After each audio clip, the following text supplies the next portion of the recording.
Roadman, welcome back to the podcast, Mr. Derek Teel. Derek is one of the foremost experts in strength and conditioning in the world when it comes to cycling. This is part 2 of a conversation with Derek. Last time we talked about strength and conditioning and whether cyclists should do it. I highly encourage you to go back and watch this episode. Today's conversation focuses more on what type of strength training you should do. Should you lift light weights, heavy weights? How many reps and what days of the week you should integrate your strength training into your cycling training regime. I think this is a conversation you're really going to find valuable. Welcome to the podcast, Mr. Derek Teel.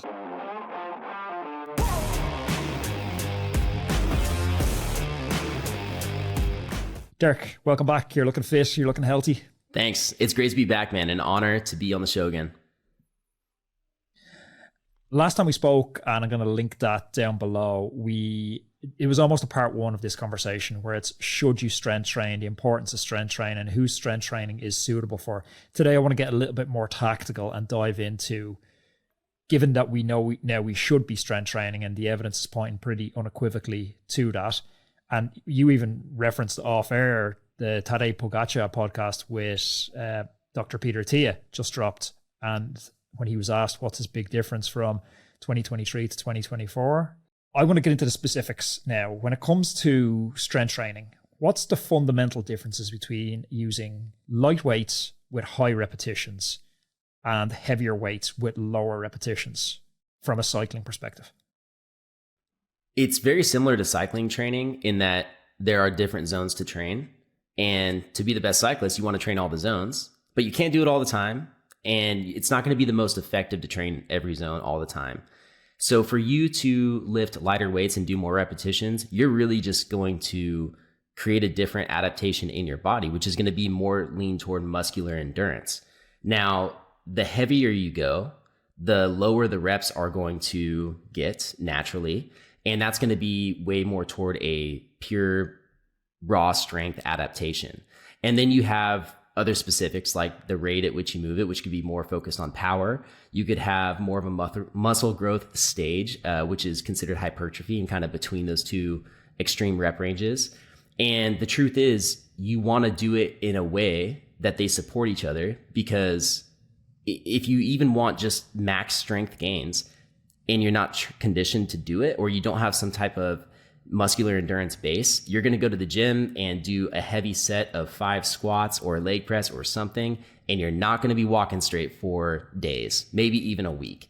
And so you have to be strategic about it as well. It's easy to say, oh, wow, this research paper said that a 5x5 program is going to work the best for strength. And that is the strength rep range, is that kind of 1 to 6 zone. But again, you have to work up to it to do it the most effectively and for it to not really destroy the rest of your training. Yeah, so I guess that's like almost like a training to train phase where you just need to get into the gym, and you know that old analogy, the heaviest weight in the gym is the front door. You need to get past the front door, just get in there and be doing some stuff for a period of time to get past that early phase of, you know, you just come home and you're totally wiped. Because if you do a big session, like I had a friend who hasn't been in the gym for maybe 18 to 24 months, and great athlete, triathlete, and he went and done like a high rocks session with another friend who's like a full-time high rocks athlete. Honestly, it was 2 weeks where he could hardly jog after it. I believe that. I experimented with CrossFit at one point, and the intensity is very similar. I think CrossFit uses heavier movements for the most part, and high rocks is a little bit more on the more endurance side. But still, as someone who's done pull-ups their entire life, I could not straighten my arms for a full week. I had to walk around with my hands in my pockets because my biceps were so destroyed from doing pull-ups at the intensity and the volume that I did it, because it was just honestly too much. And that's another thing with strength training that I think is understated at this point, is that it could potentially be very dangerous, just like riding a bike can. So you have to be somewhat conservative, and you can't think that you can just go throw around all of this weight and you're going to be okay, because if you're not trained, it's probably not going to be the case. You really have to take these baby steps for it to be, for one, as safe as possible, but also the most effective. I love your analogy of zones. So weightlifting is like zones in cycling. I've never heard that analogy before. Let's run with that and try and unpack it a little more, because it's very applicable, and I think the audience can really understand that. So if we're taking an exercise like deadlift, and at the bottom of that exercise, my zone 1, zone 2, it's going to be light weights with high repetitions. What qualifies as high repetitions? And I guess as a corollary to that, it's like almost weight choice. How do I choose the suitable weight to get the equivalent of the zone 2 adaptation from the deadlift exercise? That's a big question to unpack. I actually just did a blog post on choosing the correct weight. So I'll try and answer that at the same time that we talk about what repetitions they would be as well. And if you send me a link to that, I'll put that into the description so people can jump over and check that out if they want to go deeper on it. Thank you. It would be helpful because it is a very common question that I get, and it's understandable because it has to do a lot with intensities. And again, it's these adaptations based off of the rep range. So when you say zone 1, zone 2, what comparable rep range would that be in the strength training world? Most likely it would be the muscular endurance phase, which is a 16 to 20 rep scheme. The thing is, doing more than 20 reps, it starts to get, I don't want to say it starts to get redundant, but for one, doing 20 shoulder presses in a row it's actually kind of boring, and it's painful in a different type of way, almost similar to zone 2 riding can be, but the effects really aren't the same after 20 reps. And there's different ways to do your sets and rest time in between, but I think the best, most simplest way to look at it would be 16 to 20 reps is probably going to be your muscular endurance, where you're really building a base of strength, and almost like you would an aerobic base. And so in cycling, we've amazing sports physiologists who I've been lucky enough to chat with, like Professor Stephen Seiler, and he'll advocate an 80-20 distribution of low intensity to high intensity on the road. So 80% of your riding, and some physiologists will go say it's 90% now. That's zone 1, zone 2 riding, and then 1 or 2 key higher intensity sessions per week. Does the same hold true in strength training world? I think it's similar in that you have a periodized phase. And so for example, when you are in a cycling program, you'll likely start with a base phase. You'll start to increase intensity as it goes on. Like maybe you're doing more high intensity toward the end of a training block than you would initially. And it's similar with the strength program, because toward the end of it, you're not just doing high intensity. In fact, a lot of times to do a very heavy strength movement or a very fast or power-based strength movement, you have to prep before. You can't just not warm up or not get your system primed and ready to at least do it safely. So you're still going to spend time in these different rep ranges in those later workouts, but it's just going to be less frequent, and that high intensity is going to be a little bit more often toward the end. So I think there is a similarity there, but early on in a strength program, and this is probably coach dependent, but you're probably not going to want to do super heavy movements until you really get that base in. There's almost no need for it. I think there's probably more risk than anything. So how do heavyweights and lightweights, how do they affect muscular adaptations differently, particularly in terms of endurance, strength, and power output? It's your ability to move the weight for a duration of time, and that actual load itself is dependent on the rep ranges if you keep the intensity the same. So this kind of gets to like, what weight should I choose? And so there's your rate of perceived exertion, which is it's a factor that's really considered in cycling, because you have all these metrics, and you have power, and you have heart rate, and you have so many pieces of data that you can refer to basically tell you how you feel. But at the end of the day, the athlete still needs to be introspective enough to know how they feel. And that rate of perceived exertion is a very important thing to train alongside even all the data. So with strength training, you also want to do that, because if you don't have some goal of a rate of perceived exertion, the only other alternative really is to find a 1 rep max, which you can't do on every productive strength training movement. And that exposes you to a lot of risk initially when you are untrained. It's like, why would you go do the heaviest force that you can do, potentially with form that is not up to par, it's the risk is not worth the reward of having a number where you can now work percentages off of. I'd almost equate it to when somebody totally new that hasn't been on the bike for years goes to a coach and they're like, okay, we need to set a baseline, and they jump straight in and they're like, do 20 minutes full gas. It's like we could definitely get started and ease them in here without doing 20 minutes full gas. So now their very first memory of getting back on the bike is total torture. And you're risking injury, you're risking, the mental fatigue of something like that. It's just the risk to reward on that type of stuff for me just doesn't add up. And it's the accuracy too, because so it's the accuracy because a 20-minute power test does take some strategy and some understanding of where you can ballpark start to actually get your best result on a 20-minute test. Yeah. So you don't go too hard at the beginning or whatever. So there's those factors that also could determine what your quote unquote fitness level is. And it's the same way with strength training. If your form isn't right, that alone could make a huge difference in the amount of weight that you push. And again, you're exposing yourself to risk, and I almost didn't even think about how bad of an experience it is for you to get back into it, because now you're aligning, okay, I'm starting this again, and oh my gosh, it's way worse than I thought and so difficult. And I want to be very clear too, I'm not a on the bike cycling coach. I can speak the language. I work with coaches. I work alongside coaches all the time to make sure our programs integrate. I have a coach myself, so I don't want to speak for what every single coach is doing. But I do have a lot of experience and see that does get prescribed.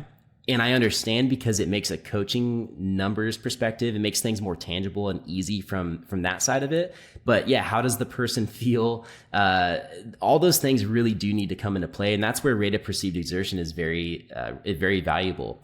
So when you start strength training, you should almost go in with the mindset of having a rate of perceived exertion of like a 6 or a 7, maybe an 8 max, but it coincides with a strategy a lot of trainers are using now, which is reps in reserve in regards to picking a weight for a certain rep range. So for you go in with the mindset of, okay, I always want to make sure I have a few reps in reserve. And that is going to also somewhat line up with a rate of perceived exertion. So for example, just to make the numbers easy, if your rep range is 10 that day, or that's your goal reps for a given exercise, and you're like, okay, I want a rate of perceived exertion of a 7 or an 8, that means that you should have 2 to 3 reps in reserve after the set. That means that if your life depended on it and you had to do 12 or 13 reps, you could. But if you choose a weight that you do 10 with, but you really could do 15 or 16, or really maybe even a little bit more, that's how you know that you're probably not getting the stimulus and the adaptation that you're really looking for. And so you should increase the weight at that point. And it takes a little bit of a guess and check, but it's very different to get to that ballpark range than to just test a 1 rep max right off the bat. We are so excited to announce that we are partnering with Whoop. Whoop are changing the game when it comes to wearable technology and health monitoring. Whoop is a wearable health and fitness coach that provides you with feedback and actionable insights into your sleep, your recovery, your training, your stress, and your overall health. Sarah and I have been using Whoop for years, and we love the insights it provides into our body's inner workings. It really gives us a look under the hood. And you're going to see Mathieu van der Poel, Richard Carapaz, and other elite level cyclists wearing Whoop, but it isn't just for those superstars. All the data is personalized to your unique physiology and fitness levels. If you're interested in taking control of your health and your fitness so that you can excel in all aspects of your life, you have to go and check out Whoop. Go to the URL now, which is join.whoop.com/roadman. I'm going to pop that in the description below, and you're going to get a free month's access to Whoop membership on me. I promise you won't regret it. And that makes total sense. Like when I spoke with the head of performance at Bora Hansgrove, Dan Lorang, one of the things that he knocked into me was the biggest reason that athletes, and this is for professional and amateur athletes, the biggest reason they don't hit their goals, it's lack of consistency. And the number one reason athletes don't exhibit perfect consistency, it's intensity. So when you do too much intensity, your consistency falls off. When your consistency falls off, it undermines your long-term performance goals. Absolutely. And I think that maintenance is, I think it is underrated is the term I'm looking for. I really do think maintenance is underrated, especially the fitter that you get. Of course, people coincide maintenance with a plateau, and I think that's legitimate and something to consider if you're trying to progress. But I bring it up because oftentimes just decreasing the intensity so that you can be consistent means that you might spend more time at a maintenance level. And I just think it is underrated, and it's not a very sexy thing to talk about because people want to talk about insane gains. But oftentimes these people are in these peaks and valleys of their training. And think what I'm trying to promote is to have your valleys not so low. And that doesn't mean in like a week span of how your training should roll so that you recover. It means like over the long period of time, how consistent are you, and how at your worst, how is your fitness? And it doesn't need to be such an extreme, you know? And not only that, but like the thing that all of your cycling doesn't really, the thing that's different about strength training to that intensity, other than the intensity on the bike, is the soreness factor.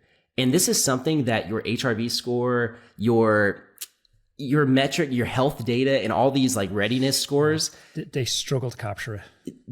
Capturing your soreness level is something that I have not been able to do, at least personally, trying to figure it out. And even nutritionally, though, it's a challenge to capture it.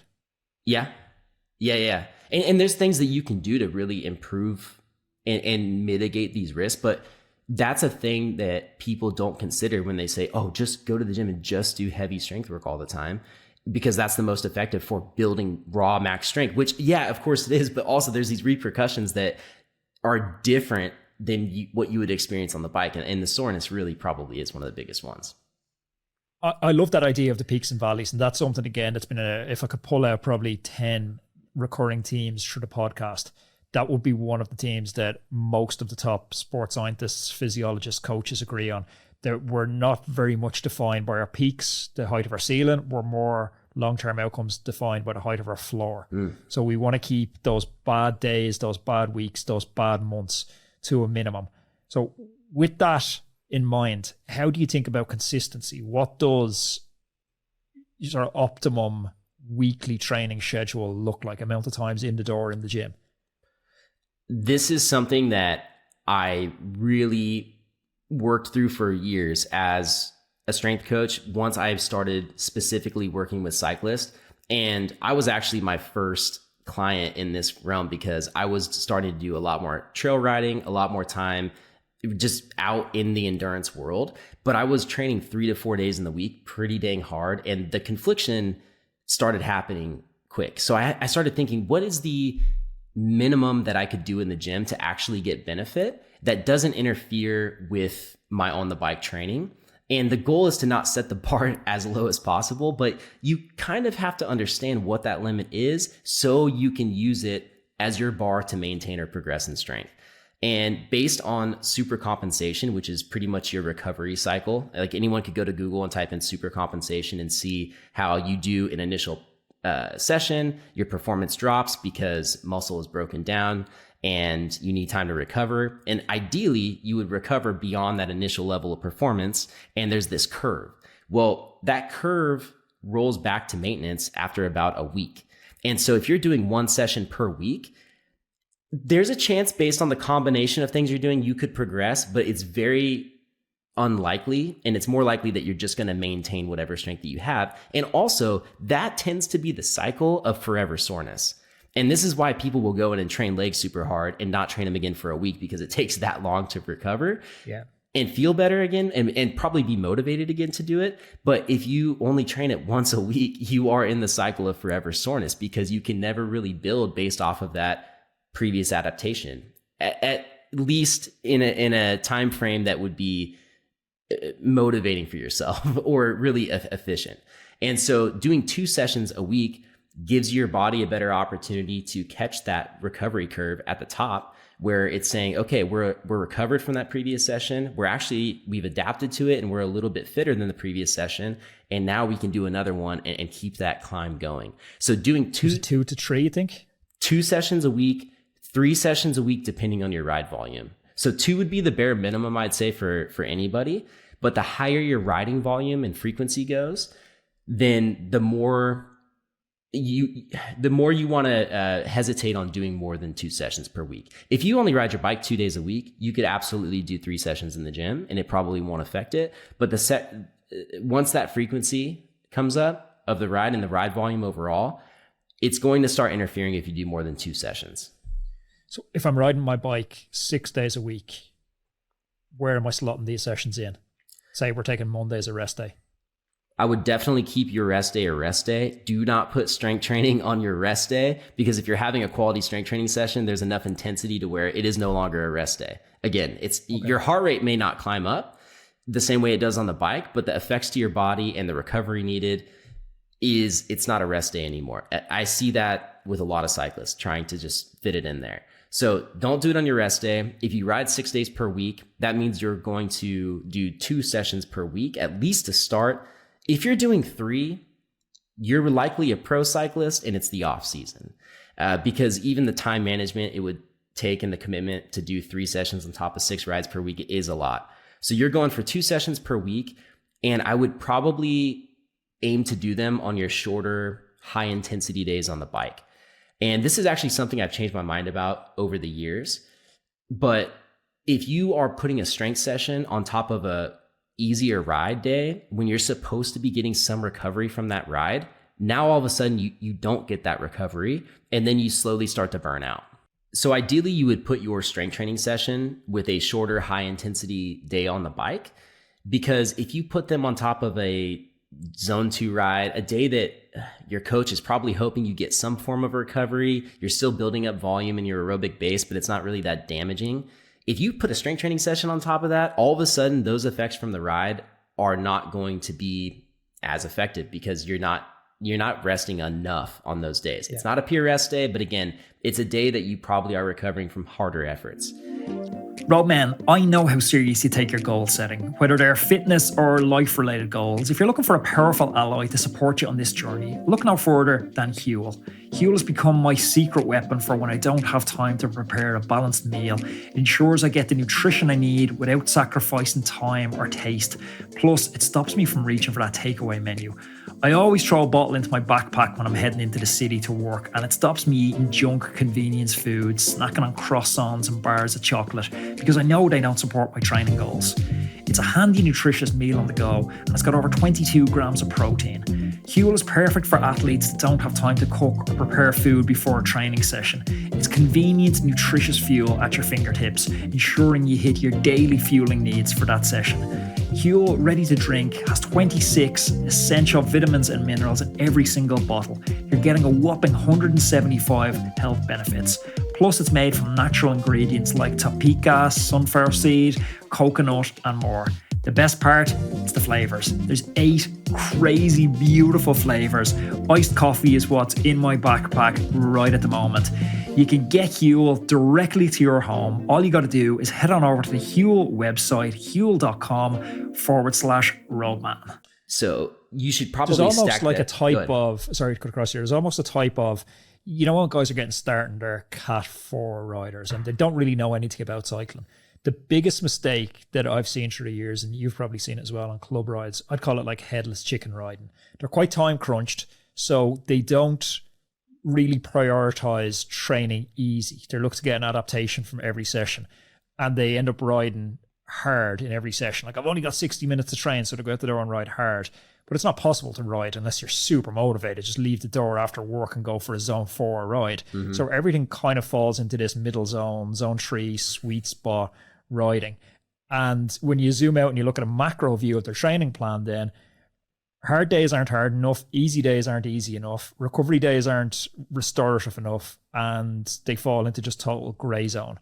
It sounds a little bit like what you were saying when you take a training session, a training day that has some endurance, but also is meant to have some restorative benefits, and you couple that with a strength training session, it's elevating the physiological stress of that total day into more of a gray zone. That's a really good way to say it. And I'm totally guilty of that as well. I've fallen into that trap. And that's almost what made me realize that there needs to be a little bit more ebb and flow between the hard days and the easy days within a given week. And so if you were to do your strength training session on the same day that you have a interval session, if your real focus is to have performance on the bike and that is your number one priority, doing your strength training session after the interval session sometime later in the day is probably the best way to do it, because there are specific numbers that you want to hit. And even though if you strength train before an interval session, you'll often start the ride feeling a lot better because your muscles are activated. Maybe you did some specific work to rid any compensations. Hopefully you have a smart enough training program like that. And so you start, you feel like you need less of a warm up. The first interval or two feels really, really good, but you might feel that fatigue catch up with you toward the end of your interval session if you strength trained before, and it could affect the numbers there. But on the flip side, doing your strength training session after just means that your numbers in the gym might be a little bit more affected. But again, our goal as cyclists is to hit our numbers on the bike, and the gym is a supporting factor of that. So if you have a really good strength or interval session and it interferes with your deadlift numbers for that day, I mean, honestly, who really cares? Especially if you're using the rate of perceived exertion for your key metric. That's good advice. So with cycling training principles, we normally flow from the general to the specific, the theory of specificity. So if I'm targeting the Criterium National Championships, my training might start out in January, quite broad, a lot of zone 2, some on the bike strength work. And as I get closer to the Criterium National Championships, the demands of my training begin to mimic the demands of my target event. So it's a lot more explosive stuff, on, off, sprinting out of corners. How do you think about structuring strength training on a macro scale like that? You want to periodize it in a similar way. So like I've said, even though a strength phase where you're doing movements that are 1 to 6 reps, I probably wouldn't ever do just 1 rep. But if you're in that strength zone, that's going to be the most effective for building raw strength, but you have to work up to it. So I follow what's called an OPT model, and it's just the education that I went through initially as a trainer, which is all just periodization, and it's withstood the test of time. So you start with at least a month of muscular endurance, and this is that 16 to 20 rep range, and then you move from there to more of a hypertrophy focused, and this is a 6 to 12 rep range. And then you move to a raw strength phase where the main movements are 1 to 6 reps. And then after that, you can stay in that 1 to 6 rep range for the following phase, which would be power. But once you get to power, it's about the speed at which you move a weight and not necessarily the weight itself. So some of these rules change a little bit. It is a little bit more complex, but that's essentially the order that you want to structure your training in. It's periodized, kind of like a cycling program: muscular endurance, hypertrophy, strength, and then power. When you get to the power phase, when you're down to the lower reps, where you're kind of 1 to 6 rep type stuff, does that negatively impact our endurance? Are you talking about the power or the strength phase? Anything that's like low repetition, does that have a potential to undermine our endurance on the bike? If you're carrying fatigue and soreness, it does in the short term. But if you're recovering in the long term, strength training has been shown to increase everything or improve everything except your VO2 max pretty much. So even in longer efforts, your time to exhaustion is a lot longer opposed to, I guess I said that in a weird way, but strength training has been shown to improve everything except your VO2 max. And so with adequate recovery, it's not going to negatively affect your endurance in the long term. I guess one of the reasons that traditionally cyclists have avoided the gym was the obsession we had with weight.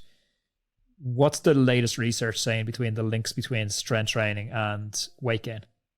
You will gain weight if you strength train. I'm not going to hide that for a second. And it's not just muscle mass.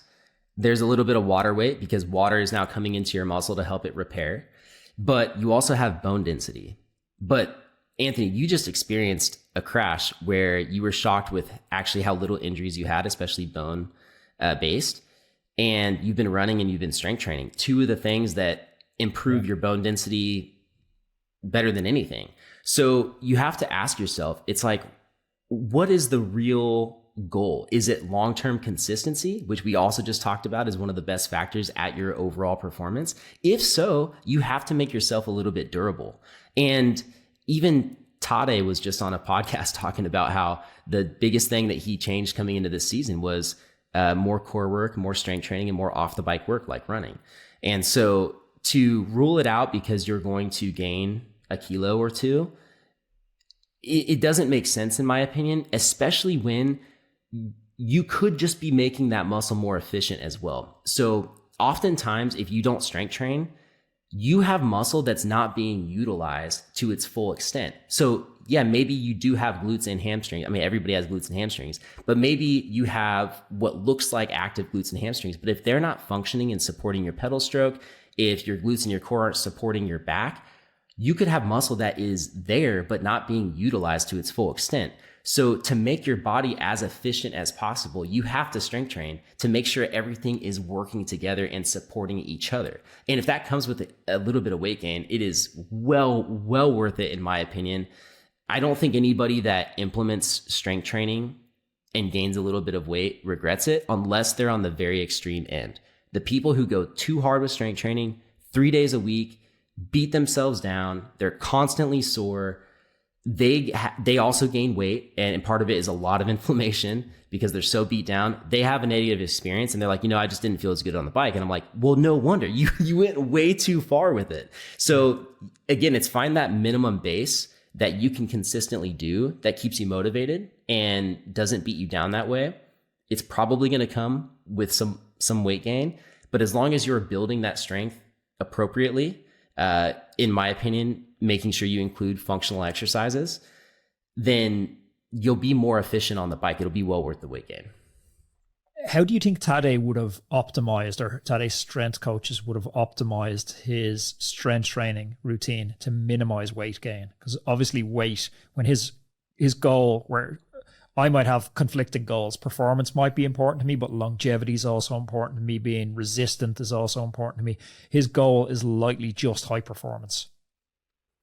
I definitely can't speak for them specifically because I haven't had any contact with them, but my first thought would be overall volume and making sure that he's not doing a volume that is putting himself in a constant state of hypertrophy. And this would be, for an extreme example on the other end, a bodybuilder really focuses on the hypertrophy rep range. So they don't spend as much time in all out strength, and they're often not as strong as power lifters who may not be as big, but it's just because it's a different stimulus. So I actually train mostly hypertrophy rep range, funny enough, and that's sort of a different conversation, but I would assume that Tade's coaches have him spend less time in the hypertrophy rep range and make sure his overall volume does not increase to a point where the weight gain is really happening. Because you could do muscular endurance, you could do strength, and you could do a little bit of hypertrophy and really gain a minimal amount, if very much at all, and still get the activation and the strength benefits. Really enjoyed this, Derek. Every time we chat, it's totally eye-opening, and it just reminds me how little I know about strength training every time we chat. What's the best place where people can jump on and learn more about your programs or work with you? Because it's getting to that time of year now where everyone is starting to question, should I be getting into the gym? And yes, you definitely should. I could not agree more.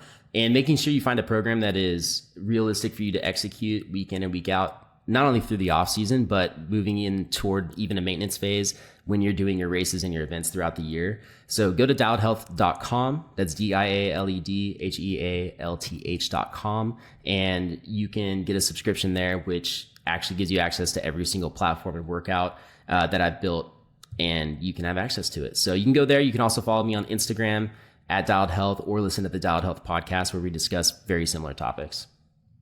Awesome. Derek, you're a gent. Thanks for joining me. Thanks, Anthony. If you enjoyed this conversation, please click up here. There's another video I know that you're absolutely going to love. And click over here and subscribe to the channel so you don't miss any of our amazing upcoming guests.